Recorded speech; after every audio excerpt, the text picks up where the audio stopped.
নাৰীয়ে নাৰীৰ শত্ৰু হৈছে গোলাঘাটৰ ঘটনাত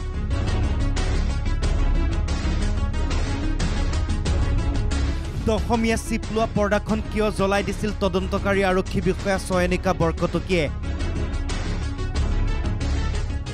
ফৰেন্সিকে চোৱা নাই দশমীৰ মোবাইল কিয় খুচৰিছে গোলাঘাট আৰক্ষীয়ে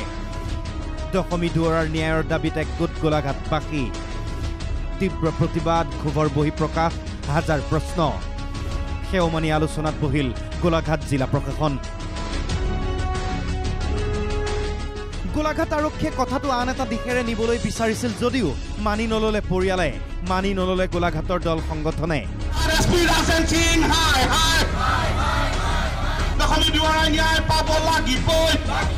8 আগষ্টৰ পৰা ধাৰাবাহিকভাৱে গোলাঘাটত প্ৰতিবাদ ইখনৰ পাছত সিখন সভা সকলোৰে অভিযোগ এই ঘটনাৰ আঁৰত ৰহস্য আছে দশমী দুৱাৰাই আত্মহত্যা কৰা নাই এই অভিযোগ কৰি বহু যুক্তিও দাঙি ধৰিছিল দল সংগঠন সচেতন ৰাইজে গোলাঘাটত দশমীৰ ন্যায়ৰ দাবীত অনুষ্ঠিত হৈছিল নাগৰিক সভা শুকুৰবাৰে পুৱাৰ পৰাও 31টাকৈ সংগঠনৰ উত্তাল প্ৰতিবাদ গোলাঘাটত কি বিচাৰিছে গোলাঘাট প্ৰশাসনে আসলতে গোলাঘাট প্ৰশাসনে গোটেই বিষয়টো গাপ দিব বিচাৰিছে আসলতে এজন উচ্চ পৰ্যায়ৰ বিষয়াৰ কাৰণে তেখেতক আসলতে ৰক্ষণাবেক্ষণ দিয়া আমাৰ দৃষ্টিগোচৰ হৈছে কাৰণ আজি যিটো ঘটনা ঘটিছে আজি আমি বাৰম্বাৰ কৈছোঁ যে 31টা সংগঠনে গোলাঘাটৰ পৰা চিঞৰি আছোঁ যে আমাক জিলা আয়ুক্তগৰাকীৰ বিষয়ে লগত মানে আমাৰ এই গোটেই সম্পৰ্ক এই গোটেই বিষয়টোক লৈ পেলাই আমাৰ কথা ক'বলগীয়া আছে কথা পাতিবলগীয়া আছে তেওঁক গোটেই বিষয়টো আওকাণ কৰিছে গোলাঘাট SP জনে এই বিষয়টোৰ পৰা আঁতৰি আছে আসলতে যিগৰাকী অভিযুক্ত DFO অৰুণ বিঘ্নেশৰ নাম ইতিমধ্যে এই ঘটনাৰ লগত সাঙুৰ খাইছে তেখেতে ইতিমধ্যে নিৰাপদ স্থানত তেখেতক পলুৱাই ৰাখিছে কোনে কিয় DFO অৰুণ বিঘ্নেশক পলাই যাবলৈ সুযোগ দিয়া হ'ল CCTVৰ নিৰীক্ষণত নথকা ঠাইত ৰুম দিয়া হ'ল দশমিক ভাবুকি দিয়া হোমগাৰ্ডক গ্ৰেপ্তাৰ কৰা নহ'ল আৰক্ষীয়ে প্ৰমাণ নষ্ট কৰিছে কিয় যিডাল ৰছী আত্মহত্যাৰ কাৰণে ব্যৱহাৰ কৰা বুলি কৈছে সেই কাপোৰখন বা ৰছীডাল কিয় জ্বলাই দিয়া হ'ল তৃতীয়তে পোষ্টমৰ্টেম কৰা ডক্টৰৰ ৰিপৰ্ট কিয় ইমান অনিয়ম ডেড বডি গৈ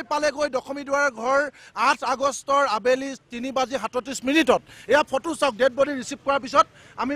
মোবাইলত মোৰ স্ক্ৰীনশ্বটত টাইম লিখা আছে 3:37 আবেলি কিন্তু ইয়াৰ বিপৰীতে এই এগৰাকী ননসেন্স ডাক্তৰ কৃষ্ণকান্ত দাস তেখেত বোকাখাটৰ পৰা আহি গোলাঘাটত হেনুতে পোষ্টমৰ্টেম কৰিছে এক্সামিনেশ্যন সেইদিনাখন 4 বজাত অৰ্থাৎ ডেড বডি নি ঘৰত জ্বলোৱাৰ পিছত তেওঁ কিহক তেওঁ পৰীক্ষা কৰিলে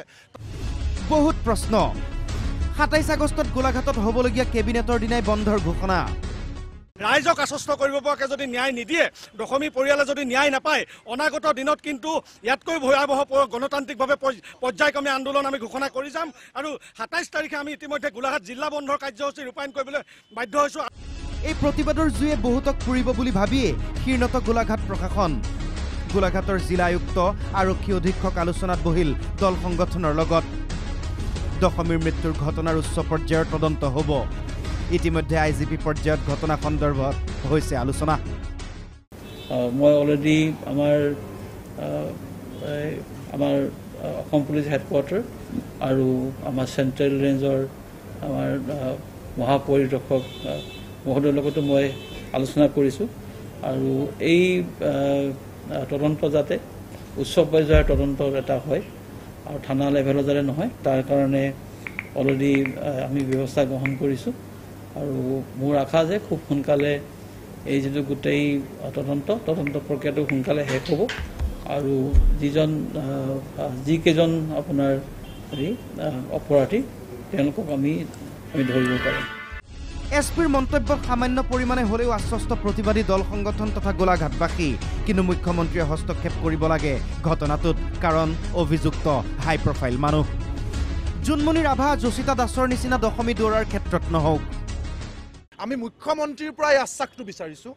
যে মুখ্যমন্ত্ৰীয়ে ক'ব লাগে যে তেওঁ গৃহমন্ত্ৰী তেওঁৰ নলেজত এই তদন্তটো হ'ব তেওঁৰ কনচাৰ্ণত তদন্তটো হ'ব কাৰণ ইতিমধ্যে পুলিচে এভিডেন্স লছ কৰিছে DFO গৰাকীক এতিয়াও তদন্তৰ আওতালৈ অনা হোৱা নাই DFO গৰাকী এতিয়াও মুকলি আকাশৰ তলত পুলিচে এটাকৈ অভিযোগ নষ্ট কৰি গৈ আছে গতিকে পুলিচক যদিও আমি আনুষ্ঠানিকভাৱে কথাখিনি জনাইছোঁ কিন্তু আমি এই মেছেজটো মুখ্যমন্ত্ৰীক লৈ যাবৰ কাৰণে তেখেতলোকক আজি আমি কথাখিনি কৈছোঁ আমি আশা কৰিম যে মুখ্যমন্ত্ৰী ডাঙৰীয়াই 27 তাৰিখৰ আগতেই ৰাজহুৱাকৈ বিষয়টোত হস্তক্ষেপ কৰিব গোলাঘাট জ্বলিছে জ্বলাৰে কথা মেধাবী দশমীৰ চিতা জ্বলিল আৰক্ষীয়ে প্ৰমাণ জ্বলোৱাৰ অভিযোগ উঠিছে এই জুয়ে বহুতক যে পুৰিব সেয়াও নিশ্চিত ইয়াৰ পাছত গোলাঘাট আৰক্ষী প্ৰশাসনৰ পদক্ষেপ কি হয় তাৰ ওপৰত নিৰ্ভৰ কৰিব বহু কথা ভিডিঅ' জাৰ্নেলিষ্ট বিকাশৰ সৈতে দেৱাশিষ সাহাৰ ৰিপৰ্ট NKTV+